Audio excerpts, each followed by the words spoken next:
दोस्तों नमस्कार। दोस्तों, चुनाव पश्चिम बंगाल में हैं और चुनाव के केंद्र में राज्य की मुख्यमंत्री ममता बनर्जी नहीं बल्कि देश के प्रधानमंत्री नरेंद्र मोदी हैं।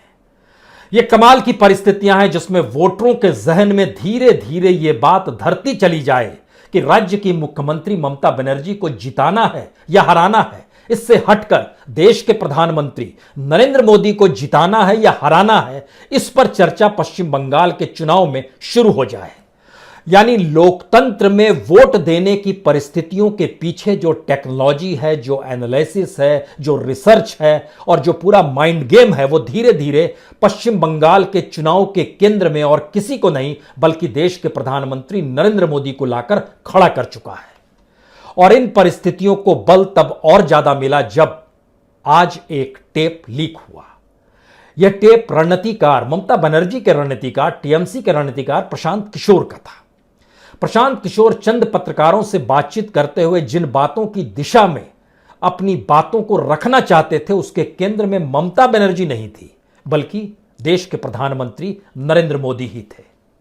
और नरेंद्र मोदी से जुड़ी हुई तमाम परिस्थितियों का जिक्र प्रशांत किशोर कर रहे थे। लेकिन यहां पर सबसे बड़ा सवाल यह होता है कि पश्चिम बंगाल को लेकर आखिर नरेंद्र मोदी ने सब कुछ दांव पे क्यों लगा दिया। और दूसरा सवाल शुरू होता है, क्या वाकई अगर नरेंद्र मोदी किसी राज्य के चुनाव के केंद्र में आकर अगर खड़े हो गए हैं और जनता के सामने अब यह सवाल है कि वह नरेंद्र मोदी को चुनाव हराएं या जिताएं, तो क्या पश्चिम बंगाल का चुनाव किसी के लिए वाटरलू भी साबित हो सकता है। वही वाटरलू 206 बरस पहले यानी 1815 में वाटरलू के मैदान में ही नेपोलियन हारे थे। नेपोलियन जो पूरे यूरोप पर 2 दशकों तक कब्जा किए रहे, लेकिन वाटरलू उनके लिए बड़ी छोटी लड़ाई थी, लेकिन वहीं पर उन्हें हार मिल गई। तो यह वाटरलू ममता बनर्जी के लिए वाटरलू साबित होगी पश्चिम बंगाल का चुनाव, या फिर नरेंद्र मोदी के लिए होगी।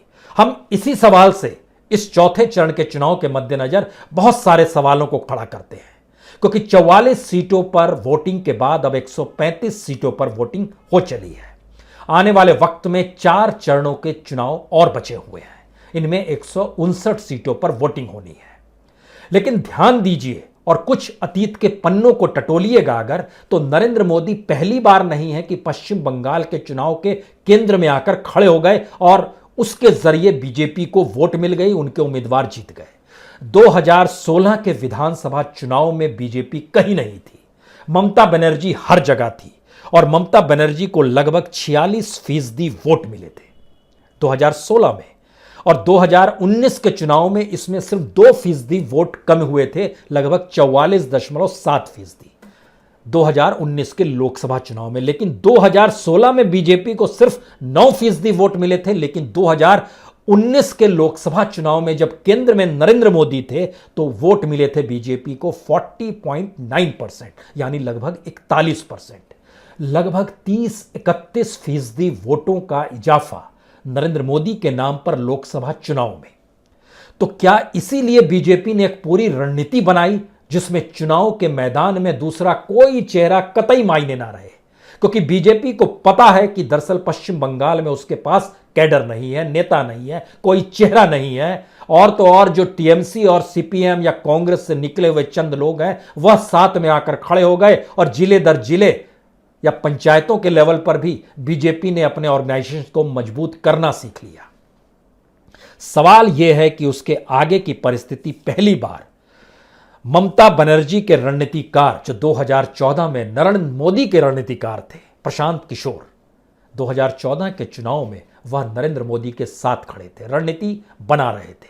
फिर याद कीजिए 2015 में वह नीतीश कुमार और लालू यादव के रणनीतिकार थे, वहां पर भी जीत मिली थी। अब सवाल यह है कि इस लकीर पे जब चलना शुरू कीजिएगा तो क्या वाकई रणनीतिकार की रणनीति के आश्रय वोटिंग पैटर्न चल पाता है या वोटिंग पैटर्न बदल जाता है। दरअसल जो टेप लीक हुआ है, उस लीक टेप के भीतर में प्रशांत किशोर चंद पत्रकारों से जिन बातों का जिक्र कर रहे हैं वो चौंकाने वाले हैं। चौंकाने वाले इसलिए क्योंकि 3 बातों पर वो जोर दे रहे हैं। पहली बात ध्रुवीकरण, जिसका जिक्र हमने आपने बार बार किया है।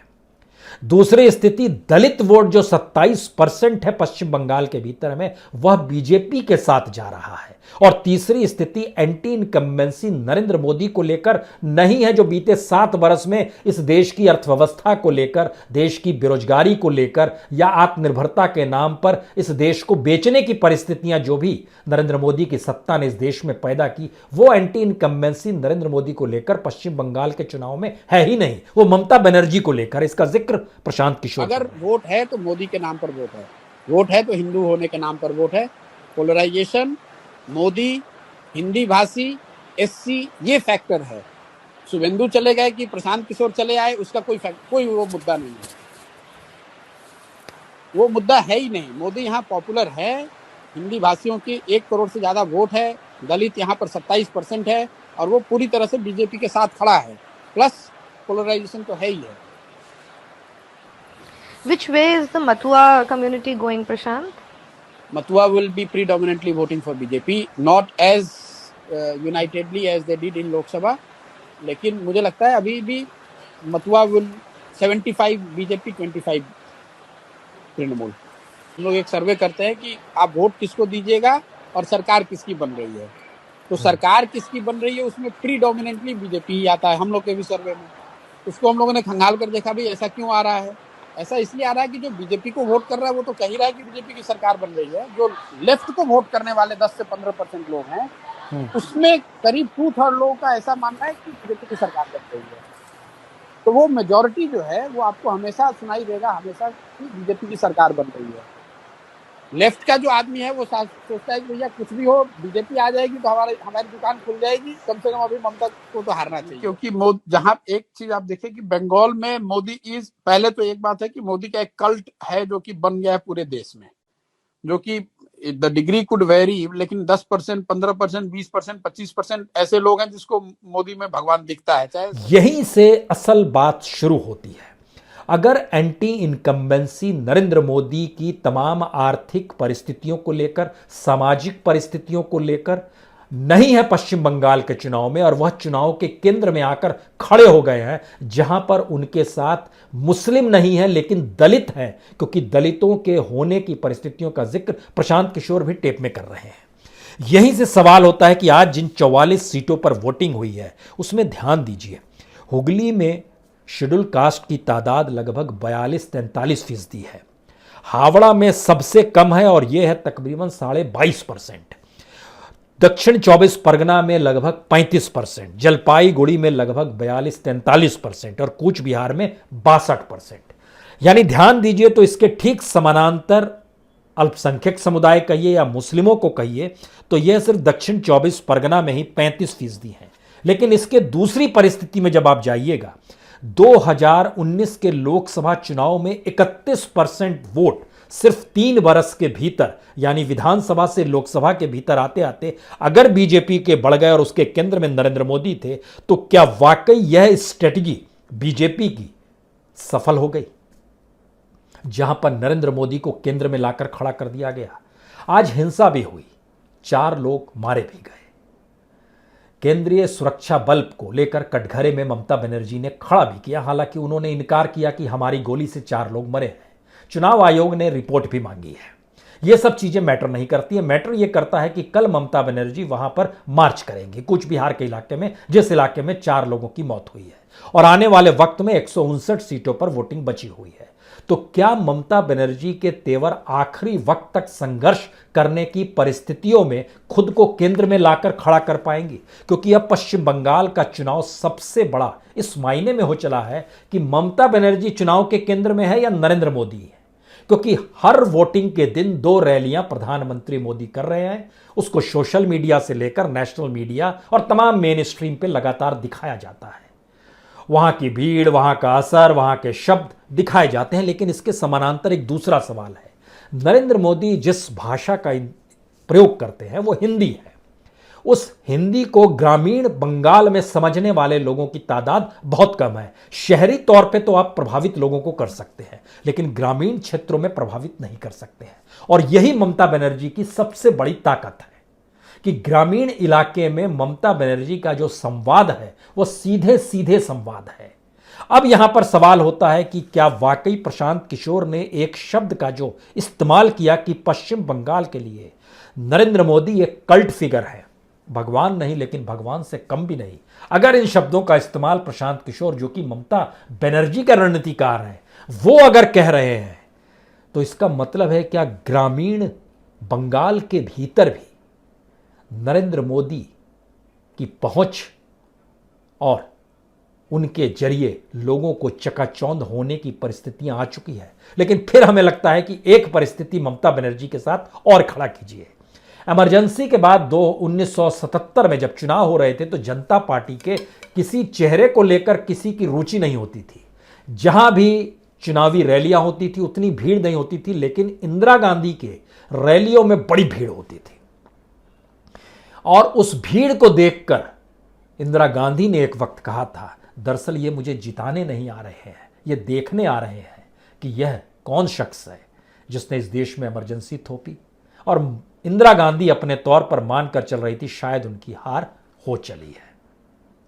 यह परिस्थिति मौजूदा वक्त में हो सकता है ममता बनर्जी सोचे कि नरेंद्र मोदी को लेकर जो भी ध्रुवीकरण की परिस्थितियां हैं या जातीय संघर्ष की स्थितियां हैं या इस देश में भीड़ तंत्र की स्थितियां हैं या फिर बेरोजगारी की परिस्थितियां हैं, आर्थिक स्थिति डामाडोल होने की परिस्थिति है, इस देश के भीतर में तमाम चीजें कॉरपोरेट को देने की स्थिति है, क्या वाकई यह परिस्थिति ममता बनर्जी के हक में जाएगी? इसीलिए ध्यान दीजिए, आज सिंगूर में भी वोटिंग हुई। सिंगूर कहीं ना कहीं किसान संघर्ष और ममता बनर्जी की पहचान के साथ जुड़ा, लेकिन इसके साथ साथ जिस टाटा की नैनो के लिए किसानों की जमीन सिंगूर में ली जा रही थी उसको जगह और किसी ने नहीं, नरेंद्र मोदी ने गुजरात में दी थी। नैनो अब नहीं है, नैनो फेल हुई, पास हुई, एक दूर की बात है, लेकिन उस कॉरपोरेट कल्चर के लिए स्पेस नरेंद्र मोदी ने 2008 में दिया था। और जिस 2008 में किसानों के संघर्ष को लेकर ममता बनर्जी संघर्ष करते हुए सत्ता में आई, वो सारे सवाल मौजूदा वक्त में जिंदा हैं या मर गए, यह भी एक सवाल है। इसका अगला सवाल सबसे बड़ा यह है कि अगर एंटी इनकम्बेंसी ममता बनर्जी को लेकर है और नरेंद्र मोदी को लेकर नहीं है, तब यहां पर सबसे आगे की परिस्थिति यह है कि इस देश के भीतर में 164 योजनाओं का जिक्र नरेंद्र मोदी की सत्ता ने किया है और उसमें 3 योजनाओं का जिक्र वो बार बार पश्चिम बंगाल में अपने चुनावी प्रचार में कर भी रहे हैं। उसमें सबसे बड़ा है किसानों का सम्मान निधि जो ममता बनर्जी नहीं दे पा रही है, जो सेंटर की पॉलिसी है। दूसरी परिस्थिति वो बता रहे हैं जो हेल्थ इंश्योरेंस की स्थिति है, और तीसरी जनधन से जुड़ी हुई तमाम लाभ की परिस्थितियों को बता रहे हैं। सवाल यह है कि आखिर कल्ट फिगर के तौर पर प्रशांत किशोर ने क्यों शब्द का इस्तेमाल किया नरेंद्र मोदी को लेकर। हमें लगता है कि आज पश्चिम बंगाल के चुनाव के समानांतर उन स्थितियों को समझिए जहां पर दिल्ली में केजरीवाल ने बीजेपी को पराजित किया था। यहां भी चुनाव प्रचार के लिए और गलियों में देश के गृह मंत्री घूमे थे, नरेंद्र मोदी ने चुनाव प्रचार किया था, लेकिन केजरीवाल जीत गए। लेकिन धीरे धीरे क्या स्थिति हो गई, सारे अधिकार छीन लिए गए केजरीवाल से और वो एलजी के हाथ में चले गए। यह पहली स्थिति। दूसरी स्थिति, जम्मू कश्मीर में बीजेपी नहीं जीत सकती है तो राज्य को कन्वर्ट कर दिया गया केंद्र शासित राज्य में। तीसरी स्थिति, मध्य प्रदेश में सरकार नहीं बना पाए तो एमएलए ही नहीं बल्कि सबसे पुराने सांसद जो ज्योतिरादित्य थे उनको भी शिफ्ट करा लिया अपने साथ। चौथी स्थिति महाराष्ट्र की अब नजर आ रही है, जहां शिवसेना ने साथ छोड़ा तो अब उस पर नकेल कसने की तैयारी हो रही है। यानी यह एक ऐसी परिस्थिति है जिसमें वाटरलू का जिक्र करें, नेपोलियन का जिक्र करें, या एक ऐसी परिस्थिति का जिक्र करें कि पश्चिम बंगाल का चुनाव दरअसल 2 लीडर, एक छत्रप है और दूसरा राष्ट्रीय नेता है, दोनों की जीत हार से एक ऐसी परिस्थिति भविष्य की राजनीति में छुपी हुई है जहां छत्रपों का महत्व इस देश में बचेगा या नहीं बचेगा। ममता बनर्जी की हार के साथ टीएमसी बिखरेगी, क्योंकि 24 जिले ऐसे हैं जहां पर ममता बनर्जी के साथ छोड़कर ममता बनर्जी के नेता ही गए हैं। उसमें बहुत सारे नेता करप्शन के चार्ज में भी फंसे रहे। शुरुआत मुकुल राय से कीजिए, नारदा शारदा से जुड़े हुए इन 24 जिलों में बड़ी तादाद में लोग हैं जो बीजेपी में चले गए। जाहिर है ममता अगर हारती है चुनाव तो वो सारा बिखराव शुरू होगा और ममता बनर्जी की जो एक अपनी स्थिति है लोकप्रियता, तेवर और स्ट्रीट फाइटर के तौर पर, वो कहीं डगमगाने लगेगी। लेकिन अगर यही वाटरलू नरेंद्र मोदी के लिए साबित हो जाता है तो फिर एक नई मुश्किल इस देश में बीजेपी के सामने शुरू होगी, जहां क्षत्रपों के लिए ऑक्सीजन का काम पश्चिम बंगाल में ममता की जीत करेगी। लेकिन फिर वही सवाल है कि आने वाले 4 चरणों को लेकर केंद्र में इस चुनाव में कौन रहता है। ममता बनर्जी को जिताना है, हराना है, यह सोच डेवलप होगी, या नरेंद्र मोदी को जिताना है या हराना है, फिर यह सोच और तेजी से हावी करने की परिस्थितियां होती चली जाएगी। क्योंकि जब हम इन चीजों का बात कर रहे हैं तो उसमें एक सवाल और दिमाग में रखिए। दरअसल ये ध्रुवीकरण की पूरी परिस्थिति जो है वह एक शब्द पर टिकी हुई है।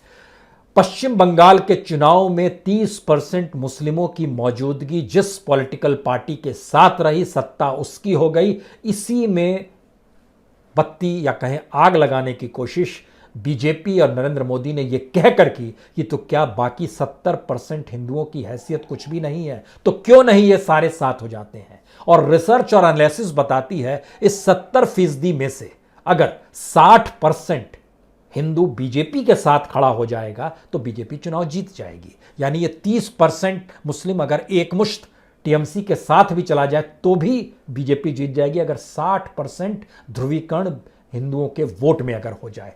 इसी को साधने की कोशिश नरेंद्र मोदी लगातार कर रहे हैं। इसीलिए ध्रुवीकरण की जो राजनीतिक समझ है वह शायद उसके जाल में ममता बनर्जी फंसी है, इससे कतई इनकार नहीं है। अब सवाल यह है कि अब आने वाले 4 चरणों के चुनाव में जहां पर ममता बनर्जी का गढ़ है, खासतौर से छठा और 7वां चरण जो है वो तो ममता बनर्जी का गढ़ है, वहां पर उसको जीत हासिल होनी है। लेकिन केंद्र में अगर नरेंद्र मोदी को लाकर खड़ा कर दीजिएगा तब क्या होगा। इसके बाद का सवाल यह है कि आज जिन 44 सीटों पर वोटिंग हुई उसमें अगर माइनॉरिटीज के वोट देखिएगा तो सिर्फ हुगली में 15.8%, जलपाईगुड़ी में 11.5%, कूच बिहार में 25.5%, 24 परगना में 35.6%। इसके ठीक पैरेलल में अगर दलित वोट बीजेपी के साथ जा रहा है तो जिस बात का जिक्र बार बार रणनीतिकार करते थे कि ममता शुरू ही कर रही है लगभग 15 से 20% वोट के साथ और बीजेपी 0 से शुरुआत कर रही है, लेकिन अब जो परिस्थिति का जिक्र कर गए संयोग से प्रशांत किशोर, उस रणनीति का हिस्सा यह है कि वह भी शुरुआत कर रही है 15 से 20%, क्योंकि 27% दलितों की मौजूदगी है वहां पर। और इसमें सबसे बड़ी स्थिति बनती है महिलाओं की। क्या वाकई महिलाओं को लेकर ममता बनर्जी का साथ है? खासतौर से अगर आप ध्यान दें तो दक्षिण 24 परगना की जो सीटें हैं, सोनारपुर दक्षिण, सोनारपुर उत्तर, जादवपुर में तो महिलाओं की तादाद लगभग 1,55,000 है और पुरुषों के वोटरों की तादाद 1,44,000 है, यानी लगभग 11,000 वोट महिलाओं के ज़्यादा हैं। इसी तरीके से टॉलीगंज, बेहाला का दोनों इलाका जो है, या भांगर या कस्बा का इलाका, ये तमाम जगहों पर महिलाओं की मौजूदगी सबसे ज़्यादा है। अगर जीतना है ममता बनर्जी को और आने वाले वक्त में 159 सीट का जो जिक्र हो रहा है उसमें फिर एक शब्द पहले लेकर आइए। प्रशांत किशोर इस बात का भी जिक्र कर रहे हैं कि बीजेपी 100 से ज्यादा सीट नहीं जीत पाएगी, लेकिन दूसरी तरफ मोदी को कल्ट फिगर भी बता रहे हैं और पूरी बातचीत के केंद्र में मोदी को भी रख रहे हैं। इसका मतलब यह है कि जो परिस्थिति बन रही है उसमें नरेंद्र मोदी ने जो राजनीतिक आत्मनिर्भरता पश्चिम बंगाल के चुनाव में अलग अलग मुद्दों के आश्रय खड़ी करनी थी वो खड़ा नहीं करके उन्होंने सीधे सीधे दीदी यानी ममता बनर्जी को लाकर ही खड़ा कर दिया और यहीं से बीजेपी को ऑक्सीजन मिलने की शुरुआत हुई। यानी उन्होंने कोई दूसरा मुद्दा नहीं छोड़ा, किसी नेता को नहीं छुआ, कोई मुद्दे का जिक्र इस रूप में नहीं किया कि उसकी क्या परिस्थिति है, किस रूप में, हर के केंद्र में ममता बनर्जी को लाकर खड़ा कर दिया। और ममता बनर्जी ने भी हर मुद्दे के केंद्र में वहां के नेताओं को खड़ा नहीं करके नरेंद्र मोदी को लाकर खड़ा कर दिया जो देश के प्रधानमंत्री हैं। यानी चाहे अनचाहे जो एक टसल और टक्कर की परिस्थिति थी वो ममता बनर्जी वर्सेस नरेंद्र मोदी हो गई और नरेंद्र मोदी को लेकर एंटी इनकम्बेंसी पश्चिम बंगाल में मैटर नहीं कर रही है। तो क्या यह माना जाए कि जिस रणनीति को बीजेपी लगातार बनाने की कोशिश कर रही थी और उसमें वो 3 बातों का जो जिक्र करती थी अपनी योजनाओं को लेकर, जिसमें किसान मजदूरों का जिक्र वो लगातार करती रही, ऐसी परिस्थिति में पहली बार पश्चिम बंगाल के उस पुनः जागरण काल को भी लोग याद करने लगे और कहने लगे, एक वक्त चलता था कि हिंदू, हिंदी, हिंदुस्तान, और उस पीरियड में यह भी चलता था कि मुस्लिम, उर्दू, पाकिस्तान। तो क्या एक ऐसी परिस्थिति इस दौर में लाकर खड़ी कर दी गई? यकीनन कर दी गई। लेकिन इसके अगला सवाल यह है, जिसका जिक्र बार बार हो रहा है, कि बीजेपी ने कभी पश्चिम बंगाल में सत्ता संभाली नहीं है, जीती नहीं है। तो क्या लोग पहली बार महसूस कर रहे हैं कि अगर बीजेपी सत्ता में आ जाए? एक दूसरी बात, क्या पहली बार वोटर ये महसूस कर रहा है कि बीजेपी जिन मुद्दों और जिन तेवर के साथ आ रही है वो आने वाले वक्त में पश्चिम बंगाल में आग लगाने का काम करेगी? वो कौन सी परिस्थिति है? यहां पर से 3 सवाल सबसे बड़े पैदा होते हैं, क्योंकि अभी आधी सीटों से ज़्यादा बची हुई है सीट जहां पर वोटिंग होनी है। सबसे बड़ा सवाल यह है कि दलितों को लेकर ममता बनर्जी के पास अगर कोई पॉलिसी, अगर कोई नारा नहीं है, तो फिर आने वाले वक्त में उसके हिस्से में उनके वोट क्यों आएंगे? दूसरी परिस्थिति, माइनॉरिटीज चाहे अनचाहे जो अभी तक बहुत वोकल था वो साइलेंट हो गया है पश्चिम बंगाल में, उसे भी समझ में आने लगा है CAA और NRC। तीसरी परिस्थिति, ममता बनर्जी इस परिस्थिति को नहीं समझ पाई कि सटा हुआ राज्य असम का है, जहां पे 5 साल बीजेपी की सत्ता रही और वहां से उठते सवालों को लेकर वह पश्चिम बंगाल से जोड़ दे। लेकिन यहां ध्यान दीजिए, बीजेपी ने बड़ी रणनीति के साथ असम की तमाम परिस्थितियों में से किसी भी मुद्दे को पश्चिम बंगाल के चुनाव में ना उठाया और असम में भी नहीं उठने दिया।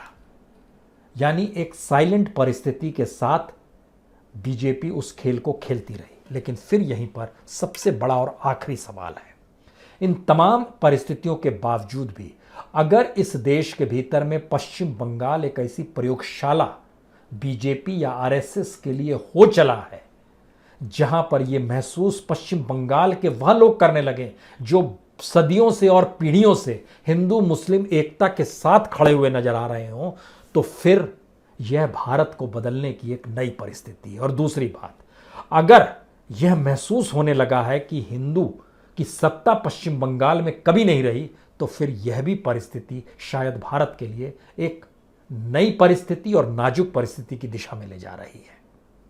तो 135 सीटों पर जहां पर वोटिंग हुई है, उसमें चरणबद्ध तरीके से अगर देखें कि कितनी सीट किसके पास जा रही है, हमें लगता है कि चौथे चरण के बाद से, जब सिर्फ अब बंगाल का ही चुनाव बचा हुआ है और आने वाले 29 अप्रैल तक बाकी 4 चरण पूरे हो जाएंगे, उसके भीतर में सबसे बड़ा सवाल यही है, ममता बनर्जी खुद को पश्चिम बंगाल के केंद्र में ला पाएगी या नहीं ला पाएगी।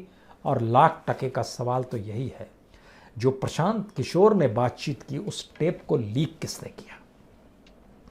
किसी जर्नलिस्ट ने किया या प्रशांत किशोर खुद ने किया? कई सवाल हैं इसके साथ जुड़े हुए। बहुत बहुत शुक्रिया, बहुत बहुत शुक्रिया।